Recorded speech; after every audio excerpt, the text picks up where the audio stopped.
hyperpolarization of the cell, the proteins in the receptor limits the amplification, and it turns off all the active sites such as transducin and phosphodiesterase. Also, we have rhodopsin kinase, and that's an enzyme which phosphorylates rhodopsin.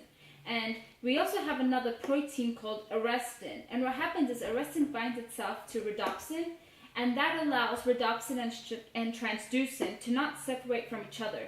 Because transducin, as long as it's attached to rhodopsin, it cannot activate itself, which cannot activate phosphodiesterase. Because once the transducin separates from the rhodopsin, it'll activate itself and then bind to GDP, making it to GTP, and then the alpha will separate from the transducin molecule and then activate PDE. And we don't want that to happen. We want the cell to go back to its original state so it can start the process again.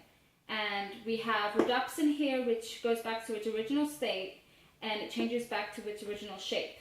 Finally, the enzyme guanylate cyclase, it builds up the concentration of cyclic GMP. So what happens is it increases the concentration of cyclic GMP and decreases the concentration of GMP in the cell. And that is our final stage of phototransduction.